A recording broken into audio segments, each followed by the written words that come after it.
nós fomos criados com uma função, que é adorar Deus. Deus, ele cria o homem para que o homem tivesse comunhão com Deus. Deus, ele cria o homem para que Deus pudesse se relacionar com alguém. Então nós fomos criados para ter um relacionamento com o Senhor. Essa é a função do homem. Interagir com Deus, estar perto de Deus, na presença de Deus. E quando a gente olha o relato de Gênesis, a gente percebe que todos os dias Deus estava ali falando com o homem, conversando com o homem. Muitas coisas ao longo do tempo fizeram com que o homem se afastasse de Deus. E obviamente o principal de todos é o pecado. Mas falando de nós, crentes, lavados, remidos pelo sangue de Cristo, o que nos separa de Cristo? O que nos separa de Deus? O que nos afasta de Deus? Nós começamos a falar aqui de Apocalipse 3, eu gostaria que você abrisse de novo a sua Bíblia, só para a gente relembrar o que a gente falou na semana retrasada. Apocalipse no capítulo 3. E vamos ler de novo aqui o versículo de número 15. Eu sei as tuas obras, que nem és frio nem quente. Tomara que foras frio ou quente. Assim, porque és morno e não és frio nem quente, vomitar-te-ei da minha boca. Então nós falávamos dos dois extremos, o frio e o quente, que você consegue identificar isso com certa facilidade. A pessoa fria é aquela que está completamente longe do Senhor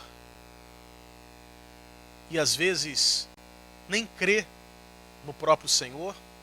É aquele que está completamente distante de Deus pelas suas atitudes, pelos seus pecados. O quente é aquele que está avivado, é aquele que o primeiro amor nunca acabou, porque continua nesse primeiro e único. É aquela pessoa que tem aquele desejo de compartilhar Jesus com as pessoas, de falar de Jesus. É aquele que no seu cotidiano, na sua vida, tenta de todas as formas levar Jesus para as pessoas do seu relacionamento. São pessoas que não perdem a visão da salvação e quer que outros também compartilhem dessa salvação. Então, quando a gente fala do quente e do frio, é fácil de você identificar porque são os dois extremos. Mas só que o Senhor está falando do morno. E quem é o morno? Como identificar o morno? E nós falávamos que o morno é aquela pessoa que não perde as suas convicções como cristão. Ela continua crendo em Cristo, continua crendo em Deus e continua crendo que Jesus é esse Messias, é o prometido lá de Isaías. A pessoa crê na salvação, ela crê na eternidade, mas é uma pessoa que perdeu a sua energia, ela perdeu a sua força, ela perdeu o entusiasmo, ela perdeu a alegria de estar na igreja, a alegria de orar, a alegria de ler a Bíblia, a alegria de aprender mais de Deus. Ou seja, é a pessoa que continua crendo, mas ela não tem mais vontade de congregar, não tem mais vontade de se relacionar com os irmãos, não tem mais vontade de orar ou de ler a Bíblia. É a pessoa que continua crendo, mas ela perde completamente o seu entusiasmo. Esse é o morno. E isso é perigoso, porque o próprio Senhor fala: vomitar-te-ei da minha boca, no final do versículo 16. Ou seja, todo aquele que é morno, supõe-se que um dia ele foi quente. Ele foi perdendo calor, perdendo energia. E obviamente, você só perde calor quando você se afasta da fonte de calor. Ou seja, na medida que a pessoa ela vai se afastando da fonte de calor, que é o próprio Deus, ela vai esfriando. E por que uma pessoa ela vai esfriando? Tem vários motivos. E o próprio Jesus cita um desses motivos aqui mesmo, na igreja de Laodiceia. Leia comigo 17. Apocalipse 3:17. Como dizes o quê? Rico sou, estou enriquecido e de nada. Então, rico sou, estou enriquecido e de nada tenho falta. Então, há uma tendência na vida da pessoa, quando ela tem todas as suas necessidades supridas, há uma tendência na vida de algumas pessoas de se afastar de Deus. E por quê? Porque às vezes as pessoas, elas aprendem a se relacionar com Deus não pelo amor, mas pela troca. Ou seja, aquilo que Deus pode fazer por mim. Então, a pessoa que aprende, ou a pessoa que se acostuma a buscar ao Senhor pelo benefício e não pelo amor, é uma pessoa que quando tiver tudo, não vai sentir necessidade de Deus. Deus, na figura de Cristo, é o nosso Salvador. Todos nós precisamos de salvação, porque nascemos em pecado. E precisamos de alguém que nos salve, que nos perdoe e que nos proporcione uma vida eterna longe do inferno. Então aqueles que reconhecem, que enxergam Jesus como um Salvador, aquele que se enxerga pecador e por se enxergar pecador sabe que precisa de alguém que o perdoe, então vai se relacionar com Jesus de uma forma. Agora, aquele que enxergar a Cristo apenas como alguém que vai me dar aquilo que eu preciso, que vai satisfazer as minhas necessidades, quando essas necessidades forem supridas, não há mais motivo para buscar a Deus. Então, é uma espécie de crítica que o próprio Jesus está fazendo a essa igreja. E eu falei aqui que as 7 igrejas do Apocalipse representam a igreja nos dias de hoje e ao longo da história. Porque ao longo da história, a igreja sempre teve os mesmos problemas. Os personagens eram os outros, mas os problemas foram sempre os mesmos, porque o ser humano nunca muda. Ele é o mesmo. O mesmo ser humano pecador nos tempos de Jesus é o mesmo ser humano pecador nos dias de hoje. Muda a cultura, muda a língua, muda a forma de se relacionar, de interagir, mas o ser humano, na sua essência, ele continua o mesmo. O mesmo Caim que matou Abel em Gênesis é o mesmo irmão que mata irmão nos dias de hoje. É o mesmo. Então, quando ele fala das 7 igrejas do Apocalipse, ele está falando para nós também.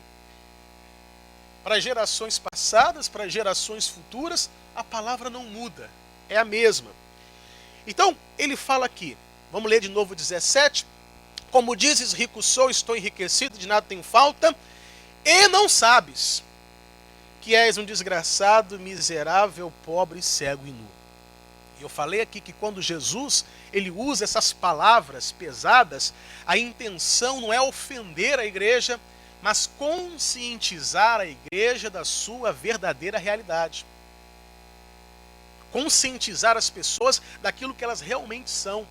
Mas o texto diz, e não sabes que és. E não sabe que és. Ou seja, era uma igreja que era desse jeito, mas não conseguia se enxergar desse jeito, por conta da prosperidade material que eles viviam. A região de Laodiceia era uma região muito rica, muito próspera, com um comércio muito intenso. Então, as pessoas que viviam naquela igreja eram pessoas que viviam uma realidade financeira completamente diferente das outras. E, como se isso não bastasse, a região de Laodiceia sofreu muito menos perseguição religiosa do que as outras. E isso fez com que esta igreja, como lhe diz aqui, não se sentisse, mas na verdade era miserável, pobre, cego e nu. Então, Esse é um dos motivos que levam a pessoa a se esfriar. Quando ela tem todas as suas necessidades básicas supridas. Mas existem outros motivos. Eu quero que você abra a sua Bíblia, lá em Marcos, no capítulo 4, versículo de número 2. E ensinava-lhes muitas coisas por parábolas, e lhes dizia na sua doutrina: ouvi, eis que saiu o semeador a semear. E aconteceu que, semeando ele, uma parte da semente caiu junto ao caminho. E vieram as aves do céu e a comeram. E outra caiu sobre pedregais, onde não havia muita terra. E nasceu logo, porque não tinha terra profunda. Mas, saindo o sol, queimou-se, e porque não tinha raiz, secou-se. E outra caiu entre espinhos, e crescendo os espinhos a sufocaram, e não deu fruto. E outra caiu em boa terra, e deu fruto, que vingou e cresceu.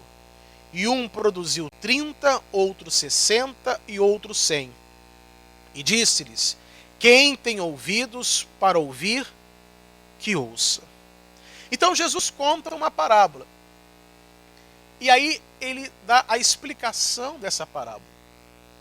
E aí ele diz aqui então, no versículo 14: o que semeia, semeia a palavra. Então ele coloca aqui a semente como a palavra que é pregada.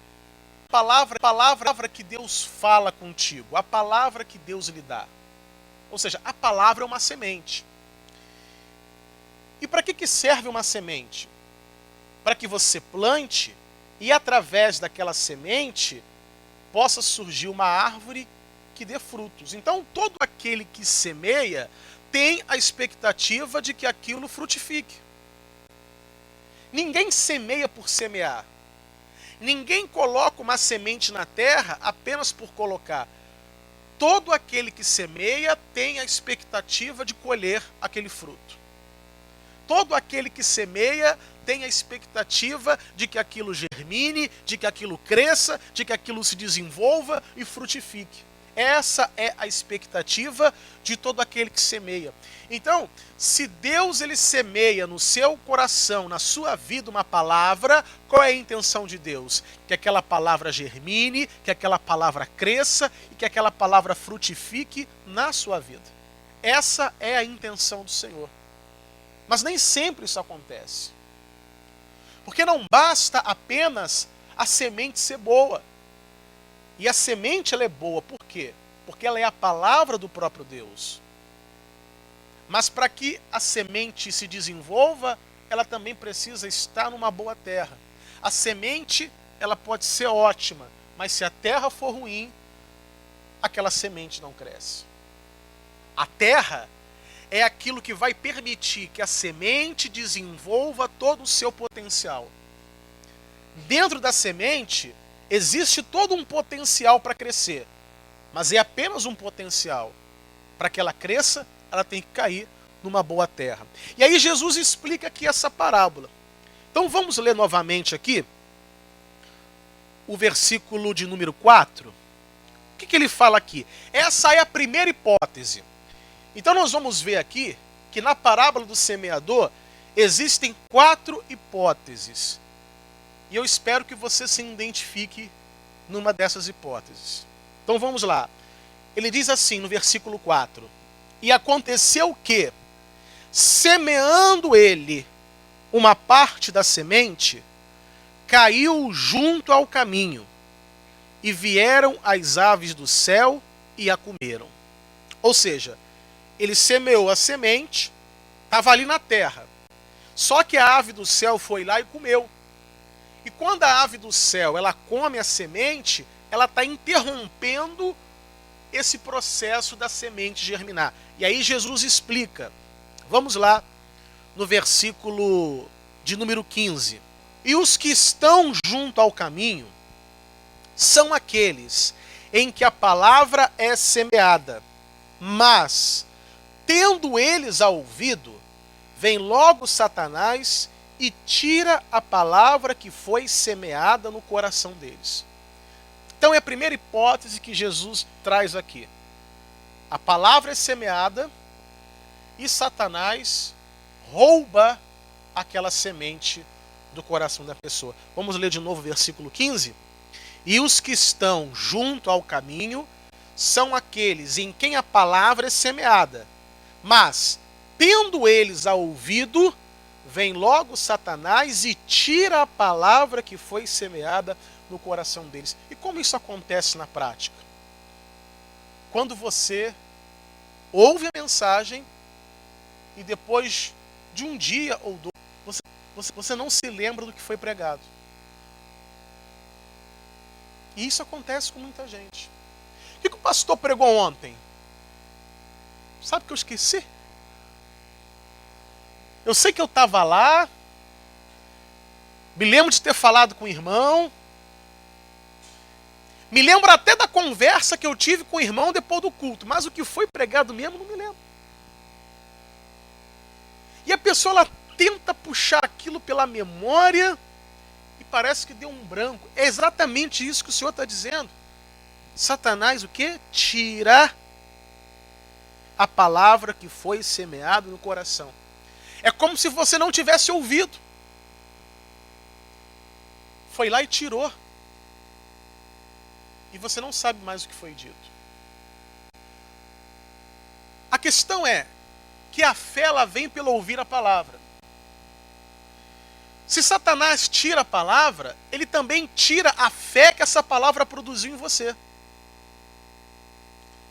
Então, a partir do momento que você não tem a palavra, você também não tem a fé que aquela palavra produziu. Essa é a primeira hipótese. Eu não sei se acontece com você. Mas às vezes é um esquecimento que diz respeito somente à pregação da palavra. O que foi? Não sei. O que foi pregado? Não sei. Qual foi o entendimento? Qual foi a revelação? Não sei. E às vezes isso é de um dia para o outro.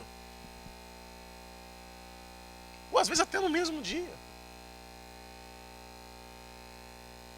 Então, essa é a primeira hipótese. Então, obviamente, se ele tira a palavra, ele está abortando aquilo ali. Ele está impedindo que aquela palavra germine, cresça e frutifique. Então, Jesus está dizendo, Satanás tira a palavra que foi semeada no coração deles. Então, se você se identifica com isso aqui, você tem que lutar contra isso. Porque isso não é uma coisa normal. Não é um esquecimento natural. É algo espiritual. Porque sem a palavra não tem fé. E sem fé você não vence. Vamos ver a outra hipótese aqui. Vamos ler o versículo 5. E outra caiu sobre pedregais, onde não havia muita terra. E nasceu logo, porque não tinha terra profunda. Mas, saindo o sol, queimou-se. E porque não tinha raiz, secou-se. E aí Jesus dá a explicação aqui no versículo 16. Vamos ler o 16. E da mesma sorte, os que recebem a semente sobre pedregais, que, ouvindo a palavra, logo com prazer a recebem, mas não têm raiz em si mesmos, antes são temporãos. Depois, sobrevindo tribulação ou perseguição por causa da palavra, logo se escandalizam. Então, tem uma outra hipótese aqui. Não é que a pessoa esquece a palavra. Ela se lembra da palavra. Só que depois de um tempo, aquela palavra ela não produz o mesmo efeito. Ou seja, a pessoa ela ouve a palavra e se alegra. Puxa, meu Deus, obrigado, era isso que eu precisava ouvir, era dessa palavra que eu precisava, agora eu creio, agora eu vou vencer, Deus é comigo. A pessoa se alegra com aquela palavra que recebeu, mas passa um tempo, às vezes de um dia para o outro, ela desanima de novo. Ela começa a duvidar. Ou seja, aquela palavra que trouxe uma alegria ao coração dela, só traz uma alegria temporária, passageira. O efeito é muito rápido, não permanece. Então aquela pessoa, ela ouve a palavra, se anima, se levanta, eu vou vencer. Aí no dia seguinte, não, Deus não é comigo, não sei o que, a pessoa passa a ser pessimista. Tá? Aí ela ouve a palavra, se levanta, se anima, tá? Aí no outro dia ela está caída novamente. E ela vive essa inconstância na sua fé. É o que Jesus está dizendo. Na primeira hipótese, a pessoa ela se esquece da palavra. Na segunda hipótese, ela se lembra da palavra, só que a palavra ela tem um efeito passageiro. Traz uma alegria passageira. Uma fé que não se sustenta. É uma fé de momento. É uma alegria de momento. Aquilo não persevera dentro dela. Você se identifica nessa hipótese? Jesus fala de uma terceira hipótese. Diz aqui o versículo de número 7. E outra caiu entre espinhos. E crescendo os espinhos, a sufocaram. E não deu fruto. Vamos ler de novo o versículo 7. E outra caiu entre espinhos. E crescendo os espinhos, a sufocaram e não deu fruto. E aí Jesus explica aqui no versículo de número 18.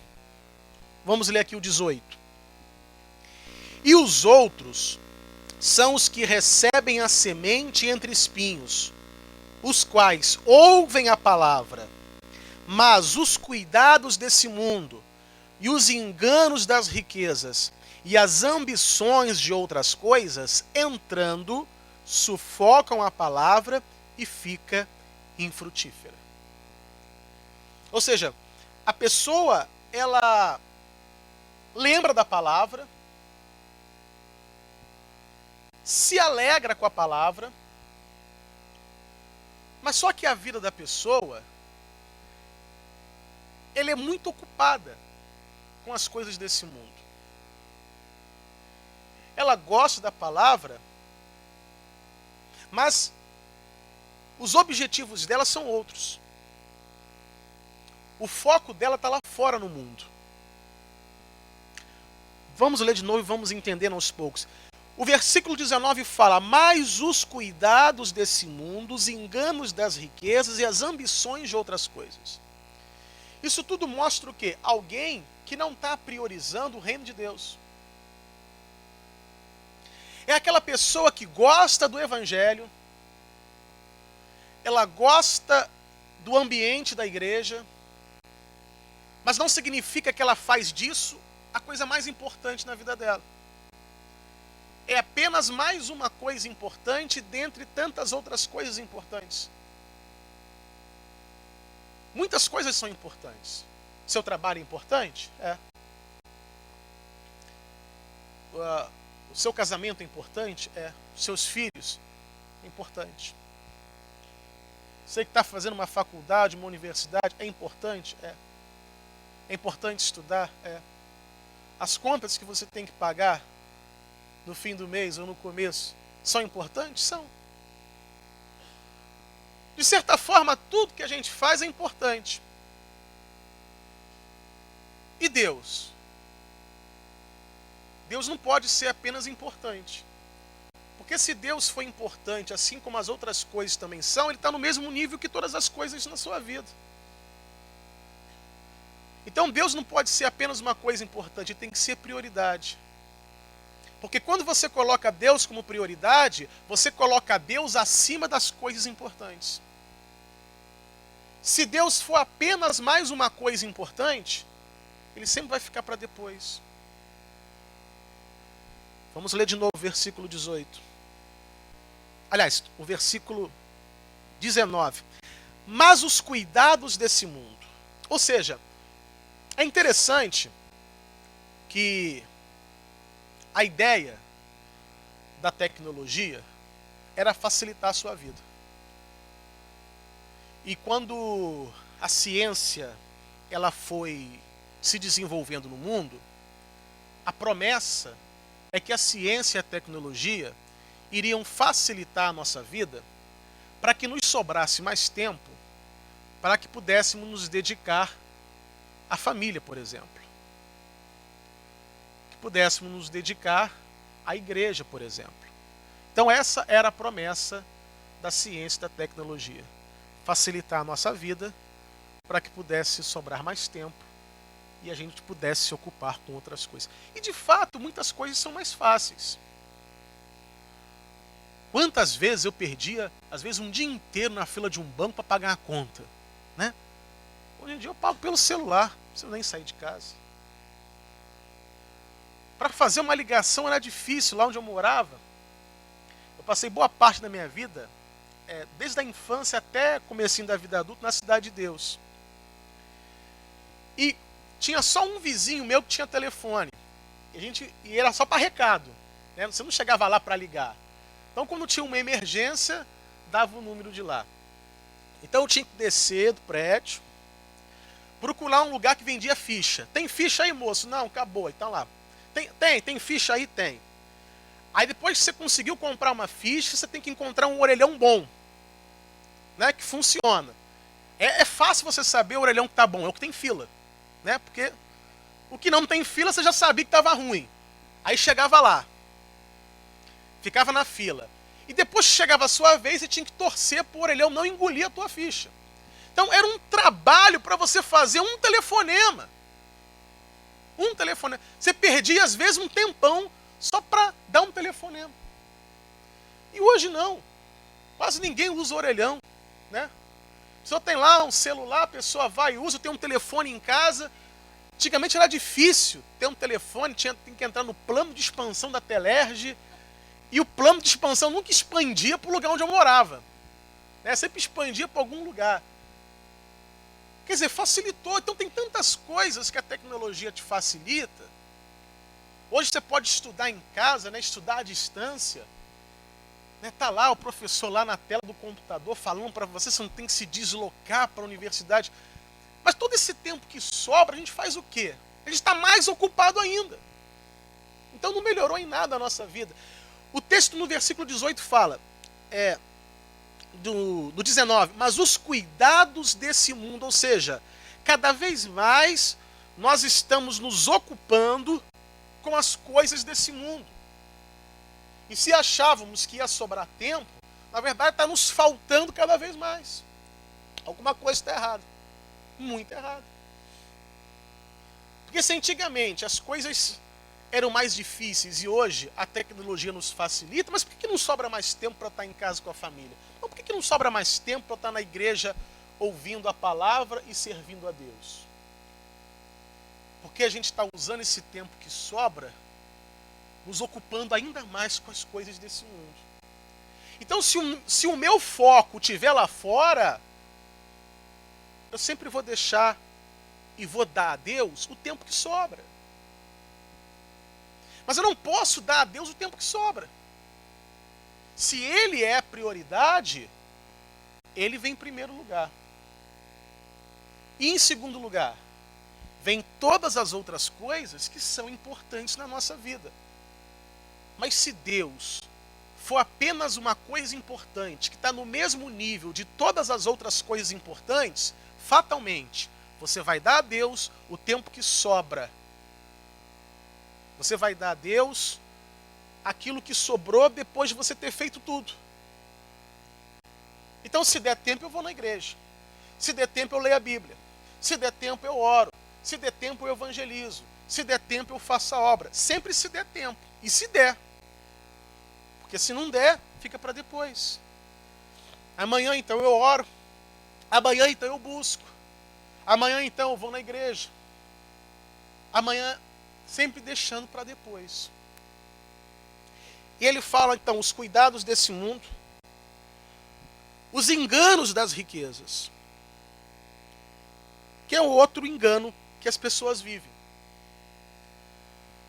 Ela não entende o que o Senhor Jesus ensinou para buscar o reino de Deus em primeiro lugar. Ela está buscando em primeiro lugar as outras coisas. E esperando o quê? Que o reino de Deus vai ser acrescentado? Não, tem que inverter a ordem disso. Não adianta Se você não buscar a Deus em primeiro lugar, não tem como. E aí ele fala o engano das riquezas e as ambições de outras coisas. Outras coisas que a pessoa cria como ambição. E o mundo, ele é muito bom em fazer propaganda. A propaganda é aquilo que desperta em você o desejo de ter aquilo que você não precisa ter. A propaganda é aquilo que desperta em você a vontade de ter aquilo que não é necessário.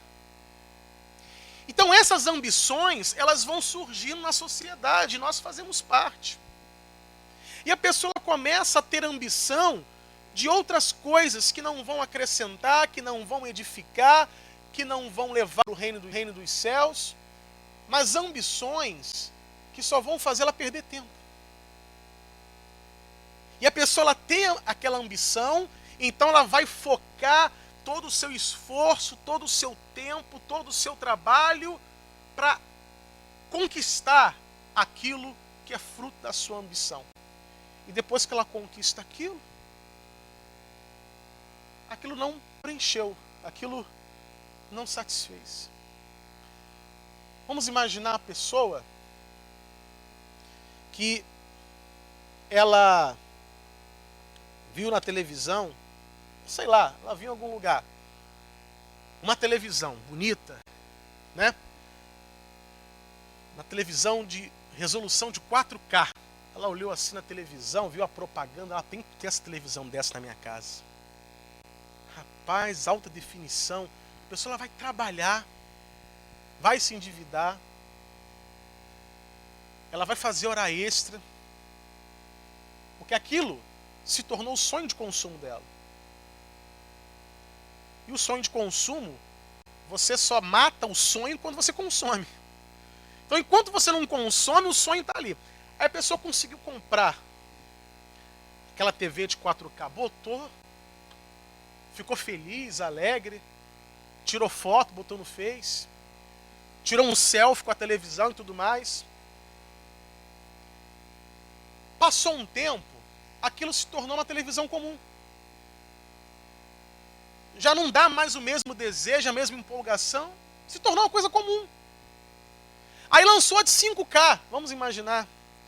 Não, tem que ter essa de 5K. Essa que é a televisão boa. E ela vai repetir o processo todo de novo. Ou seja, ela cria uma ambição, o mundo cria uma ambição dentro dela. Aquela ambição se torna um sonho de consumo de alguma forma e ela luta para conquistar aquilo, conquistou, teve aquela alegria da conquista, mas aquela alegria da conquista ela não dura muito tempo. Logo depois ela vai ter que ter uma outra ambição, um outro sonho de consumo, um outro trabalho para conseguir. Quando consegue, ela vai ficar feliz, vai ficar alegre, vai tirar o selfie, vai postar no Face. Mas depois ela vai ter uma outra ambição, um outro desejo. E o resultado disso tudo foi o quê? Perda de tempo e perda de dinheiro. E com muitas coisas é assim. Então o Senhor Jesus ele fala ambições de outras coisas. E obviamente que essas outras coisas são coisas que não edificam, que não vão contribuir com o seu crescimento, que não vão contribuir com o seu aperfeiçoamento. Só vai contribuir para quê? Para você perder tempo.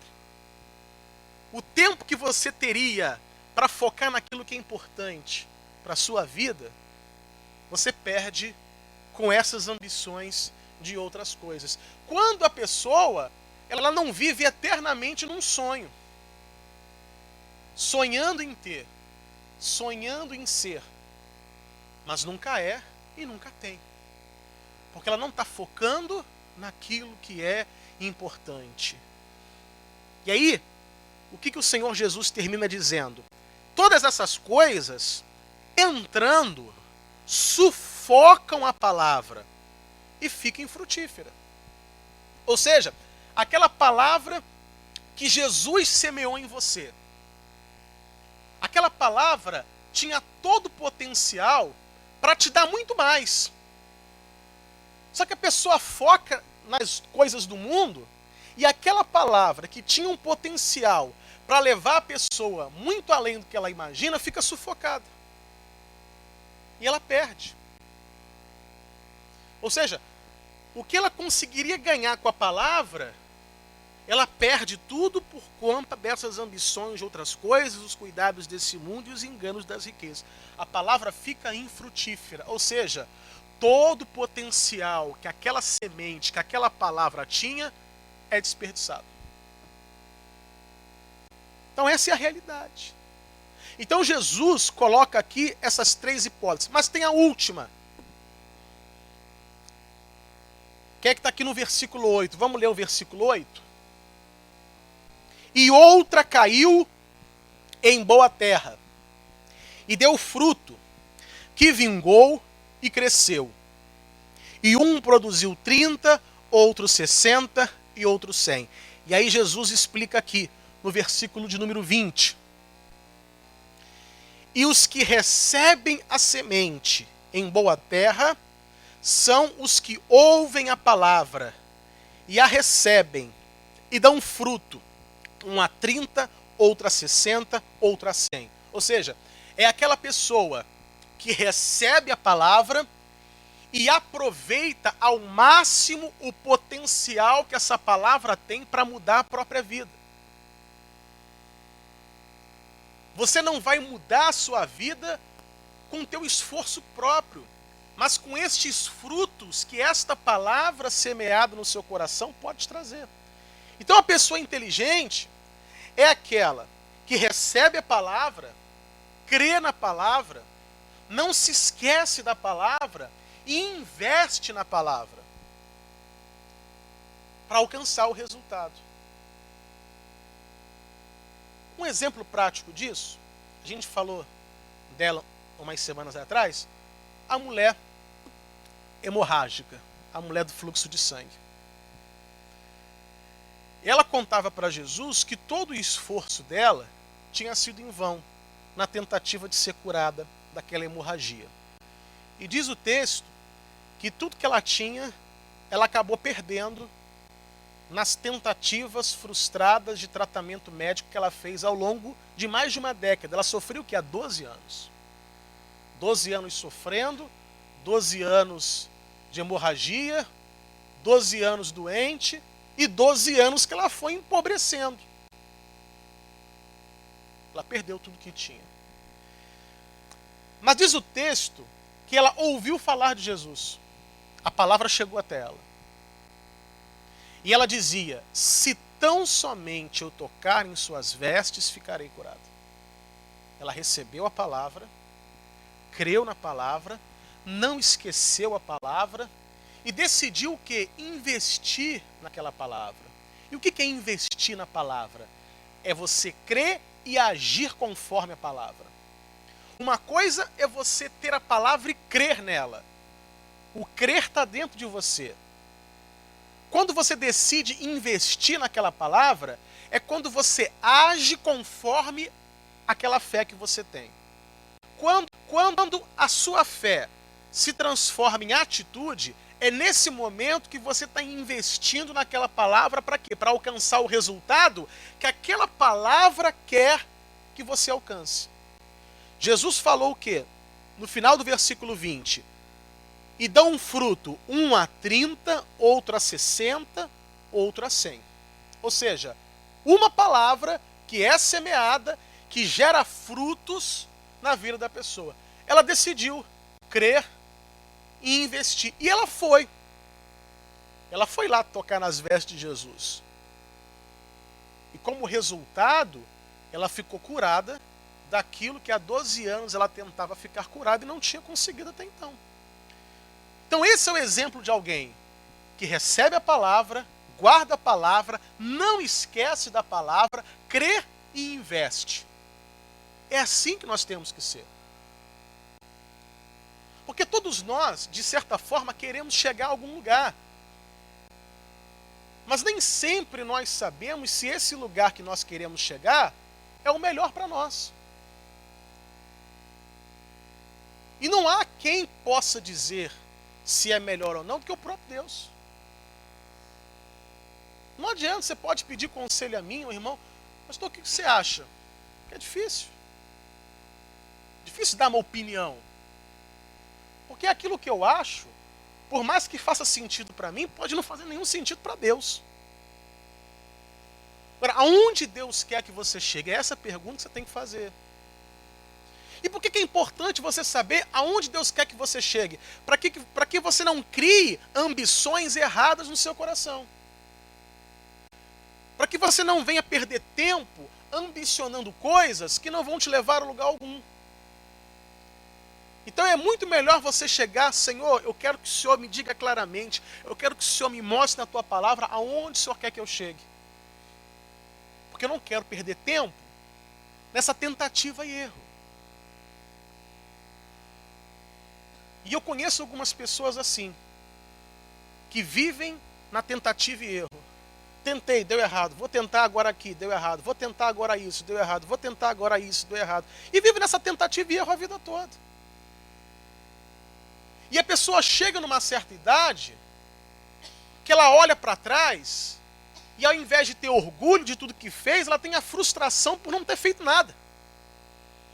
Porque ficou na tentativa e erro a vida toda. Então, o que é melhor? Senhor, o que o Senhor quer de mim? É isso que eu vou ambicionar.